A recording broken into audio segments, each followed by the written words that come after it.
আসসালামু আলাইকুম। অবশেষে সম্মিলিত ৫ ব্যাংকের গ্রাহকদের গতানুগতিক মুনাফা দিতে চূড়ান্ত সিদ্ধান্ত হল। হেয়ারকাট বাতিলে আসছে ব্যাপক সুখবর। কবে থেকে কার্যকর হবে, কারা পাবেন, কারা লাভবান হবে? আপনাদের মনে নিশ্চয়ই এমন অসংখ্য প্রশ্ন ঘুরপাক খাচ্ছে। বিশেষ করে যারা এই ব্যাংকগুলোতে নিজেদের কষ্টার্জিত অর্থ জমা রেখেছেন, তাদের রাতের ঘুম হারাম হয়ে গিয়েছিল। কিন্তু আজ আমি আপনাদের জন্য এমন কিছু স্বস্তির খবর নিয়ে এসেছি যা আপনাদের সমস্ত দুশ্চিন্তা দূর করে দেবে। আর হ্যাঁ, ভিডিওর শেষে এমন কিছু গোপন ও গুরুত্বপূর্ণ তথ্য দেব যা আপনি পূর্বে কখনোই কল্পনাই করেন নাই। তাই ভিডিওটি না টেনে একদম শেষ পর্যন্ত দেখার অনুরোধ রইল। আপনারা যারা নিয়মিত আমার ভিডিও দেখেন তারা জানেন যে আমি সবসময় আপনাদের জন্য সবচেয়ে নির্ভুল এবং আপডেট অর্থনৈতিক সংবাদগুলো নিয়ে আসার চেষ্টা করি। আজ আমরা কথা বলবো দেশের আলোচিত ৫টি ইসলামী ব্যাংকের বর্তমান পরিস্থিতি, মার্জার বা একীভূতকরণ এবং গ্রাহকদের আমানত উত্তোলনের নতুন নিয়মকানুন নিয়ে। ভিডিওটি খুবই তথ্যবহুল হতে যাচ্ছে, তাই এখনই একটি লাইক দিয়ে চ্যানেলটি সাবস্ক্রাইব করে রাখুন। সাম্প্রতিক সময়ে বাংলাদেশের ব্যাংকিং সেক্টরে সবচেয়ে বড় আলোচনার বিষয় হল সম্মিলিত ইসলামী ব্যাংকের মার্জার বা একীভূতকরণ। এই একীভূতকরণ প্রক্রিয়া কি চালু থাকবে, নাকি ব্যাংকগুলো আবার আলাদা হয়ে যাবে? এ নিয়ে গ্রাহক থেকে শুরু করে অর্থনীতিবিদ সবার মাঝেই এক ধরনের দ্বিধাদ্বন্দ্ব এবং আতঙ্কের সৃষ্টি হয়েছিল। বিশেষ করে দেশের নতুন সরকার আসার পর এবং বাংলাদেশ ব্যাংকের নতুন গভর্নর দায়িত্ব গ্রহণের পর এই আলোচনা আরও জোরালো হয়। নতুন গভর্নর দায়িত্ব নেবার পর পূর্ববর্তী অনেক চুক্তি বাতিল করেছেন। এর ফলে অনেকেই ভাবতে শুরু করেছিলেন হয়তো ব্যাংকগুলোর মার্জার প্রক্রিয়াও বাতিল হয়ে যাবে। এখানে একটি অত্যন্ত চাঞ্চল্যকর বিষয় ঘটেছিল। সুযোগ বুঝে একটি স্বার্থান্বেষী মহল এবং আগের মালিক পক্ষ, বিশেষ করে এস আলম বা নজরুল ইসলামের মতো ব্যক্তিরা ব্যাংকগুলোকে পুনরায় নিজেদের দখলে নেওয়ার জন্য মরিয়া হয়ে উঠেছিল। তারা চেয়েছিল এই মার্জার প্রক্রিয়া বাতিল করে আবারও ব্যাংকগুলোর নিয়ন্ত্রণ নিতে। কিন্তু বাংলাদেশ ব্যাংক এবং বর্তমান সরকার অত্যন্ত কঠোর অবস্থানে রয়েছে। মঙ্গলবার বাংলাদেশ ব্যাংকের গভর্নরের সাথে সম্মিলিত ৫টি ব্যাংক অর্থাৎ গ্লোবাল ইসলামী ব্যাংক, ফার্স্ট সিকিউরিটি ইসলামী ব্যাংক, সোশ্যাল ইসলামী ব্যাংক, ইউনিয়ন ব্যাংক এবং এক্সিম ব্যাংকের প্রশাসকদের একটি অত্যন্ত গুরুত্বপূর্ণ রুদ্ধদ্বার বৈঠক অনুষ্ঠিত হয়। এই বৈঠকে বেশ কিছু যুগান্তকারী সিদ্ধান্ত নেওয়া হয়েছে, যা সাধারণ গ্রাহকদের জন্য বড় ধরনের সুখবর। বৈঠকের সবচেয়ে বড় সিদ্ধান্ত হল এই ৫টি ব্যাংকের একীভূতকরণ বা মার্জার প্রক্রিয়া কোনোভাবেই বাতিল হচ্ছে না। পূর্ববর্তী গভর্নরের নেওয়া ব্যাংকিং সংস্কারের যে রীতিনীতি ছিল তা চলমান থাকবে। এর পেছনের কারণটা জানলে আপনিও অবাক হবেন। সরকার ইতোমধ্যে এই ব্যাংকগুলোকে বাঁচাতে প্রায় ৩৫,০০০ কোটি টাকার একটি বিশাল অঙ্কের অর্থ ছাড় দেওয়ার ব্যবস্থা করেছে। এর মধ্যে প্রায় ২০,০০০ কোটি টাকা ইতোমধ্যে পরিশোধ বা সমন্বয় করা হয়েছে। সরকারের এত বড় অঙ্কের বিনিয়োগ যেখানে রয়েছে, সেখানে আগের লুটেরা মালিকদের হাতে ব্যাংক ফিরিয়ে দেওয়ার কোনো প্রশ্নই আসে না। তাই যারা ভয় পাচ্ছিলেন যে ব্যাংকগুলো আবার আগের মালিকদের হাতে চলে যাবে এবং আপনাদের টাকা পুরোপুরি গায়েব হয়ে যাবে, তারা এখন স্বস্তির নিঃশ্বাস ফেলতে পারেন। এখন সবচেয়ে বড় যে প্রশ্নটি সাধারণ গ্রাহকদের মনে ঘুরপাক খাচ্ছে তা হলো, ভাই, ব্যাংক তো মার্জার হলো, সরকার টাকাও দিল, কিন্তু আমরা কি আমাদের জমানো টাকা তুলতে পারবো? বিশেষ করে সামনে যখন ঈদ বা বড় কোনো উৎসব আসে, তখন তো টাকার প্রয়োজন হয়। তাহলে আমাদের টাকার কি হবে? বাংলাদেশ ব্যাংক এই বিষয়টি অত্যন্ত গুরুত্বের সাথে বিবেচনা করেছে এবং গ্রাহকদের টাকা ধাপে ধাপে বুঝিয়ে দেওয়ার জন্য একটি সুস্পষ্ট নীতিমালা বা ব্যাংকিং রেজলিউশন অ্যাক্ট জারি করেছে। এই নিয়ম অনুযায়ী আপনি কখন কিভাবে আপনার জমানো টাকা বা মুনাফা পাবেন তা আমি এখন বিস্তারিত বুঝিয়ে বলছি। মনোযোগ দিয়ে শুনবেন, কারণ এই হিসাবটি আপনার নিজের টাকার। প্রথমে কথা বলি অপ্রাতিষ্ঠানিক আমানতকারীদের নিয়ে, অর্থাৎ আপনারা যারা সাধারণ গ্রাহক, যাদের সেভিংস অ্যাকাউন্ট, কারেন্ট অ্যাকাউন্ট বা সঞ্চয়ী হিসাব রয়েছে, তাদের জন্য নিয়মটি কী?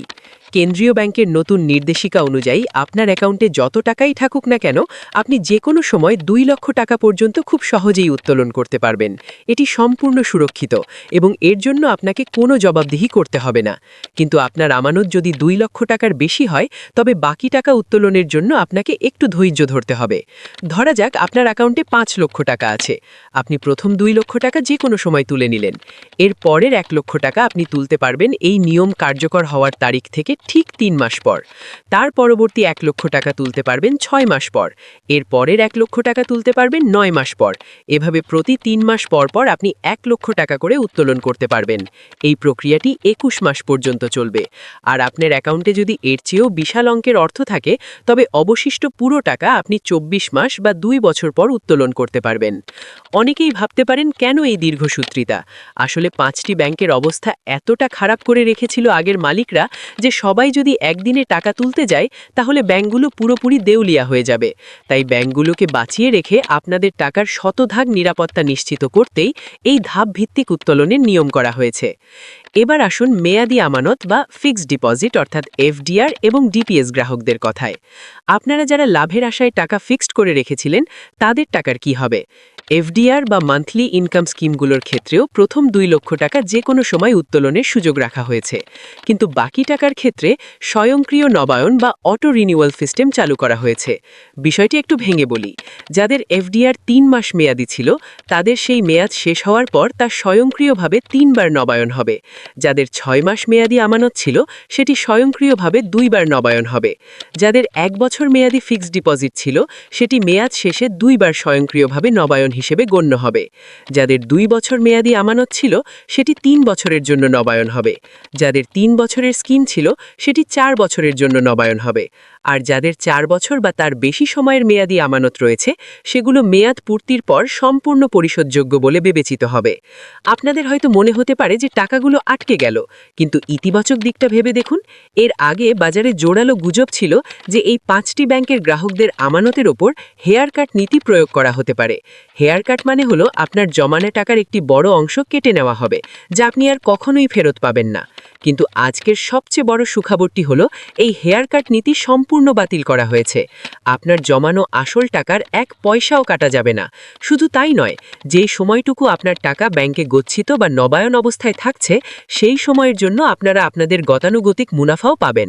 অর্থাৎ আপনার টাকা শুধু নিরাপদই নয়, বরং তা থেকে আপনার কাঙ্ক্ষিত লাভও আসতে থাকবে।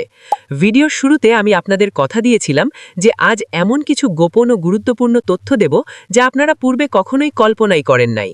এবার সেই চমক দেওয়া তথ্যটি আপনাদের জানাচ্ছি। আপনারা হয়তো ভাবছেন এই ৫টি ব্যাংক দুর্বল হয়ে পড়েছে, কিন্তু ভেতরের খবর হলো, বাংলাদেশ ব্যাংক এই ৫টি ব্যাংকের দায়ভার এমনভাবে নিজেদের কাঁধে তুলে নিয়েছে যে এগুলো এখন কার্যত সরকারি গ্যারান্টিযুক্ত ব্যাংকে পরিণত হয়েছে। সরকার কোনোভাবেই এই ব্যাংকগুলোকে বন্ধ হতে দেবে না, কারণ এই ৫টি ব্যাংকের সাথে দেশের সামগ্রিক অর্থনীতির বিশাল একটি অংশ জড়িত। এগুলো পড়লে দেশের অর্থনীতি ধসে পড়বে।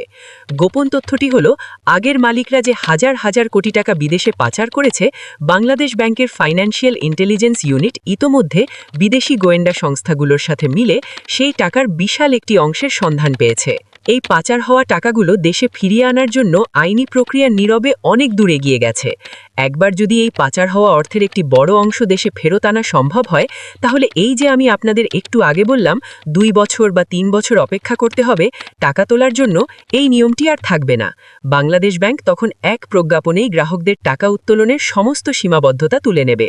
অর্থাৎ আপনারা ভাবছেন আপনাদের টাকা দীর্ঘদিন আটকে থাকবে, কিন্তু ভেতরে ভেতরে সরকার যে মেকানিজম তৈরি করছে, তাতে খুব দ্রুতই এই ব্যাংকগুলো দেশের সবচেয়ে শক্তিশালী এবং ক্যাশ রিচ ব্যাংকে পরিণত হতে পারে। তাই যারা আতঙ্কে কম দামে নিজেদের এফডিআর বা চেক অন্য মানুষের কাছে বিক্রি করে দেওয়ার কথা ভাবছিলেন, তারা এই ভুলটি কখনোই করবেন না। আপনার টাকা এই মুহূর্তে আপনার নিজের পকেটের চেয়েও বেশি নিরাপদ রয়েছে বাংলাদেশ ব্যাংকের নজরদারিতে থাকা এই ব্যাংকগুলোতে। আশা করি আজকের এই দীর্ঘ আলোচনায় আপনাদের মনের সমস্ত কনফিউশন দূর করতে পেরেছি। মার্জার প্রক্রিয়া, টাকা উত্তোলনের নিয়ম, মুনাফা এবং হেয়ার কাট বাতিল সংক্রান্ত এই নতুন সিদ্ধান্তগুলো সাধারণ গ্রাহকদের জন্য বড় একটি বিজয়। আপনাদের যদি এই বিষয়ে আরও কোনো প্রশ্ন থাকে বা আপনারা নিজেদের অ্যাকাউন্টের ধরন উল্লেখ করে কিছু জানতে চান, তাহলে অবশ্যই নিচের কমেন্ট বক্সে লিখে জানাবেন। আমি চেষ্টা করব আপনাদের প্রতিটি কমেন্টের উত্তর দেওয়ার। অর্থনৈতিক সেক্টরের এমন আরও এক্সক্লুসিভ, সত্য এবং বিশ্লেষণধর্মী খবর সবার আগে পেতে আমার চ্যানেলটি সাবস্ক্রাইব করে বেল আইকনটি বাজিয়ে রাখুন। ভিডিওটি আপনার বন্ধু এবং পরিবারের সেসব সদস্যের সাথে শেয়ার করুন যাদের এই ৫টি ব্যাংকে অ্যাকাউন্ট রয়েছে। এতে তাদের মনের ভয় দূর হবে এবং তারা সঠিক সিদ্ধান্ত নিতে পারবে। আজকের মতো এখানেই বিদায় নিচ্ছি। সবাই ভালো থাকবেন, সুস্থ থাকবেন এবং নিজের কষ্টার্জিত অর্থের সঠিক সুরক্ষা নিশ্চিত করবেন। আল্লাহ হাফেজ।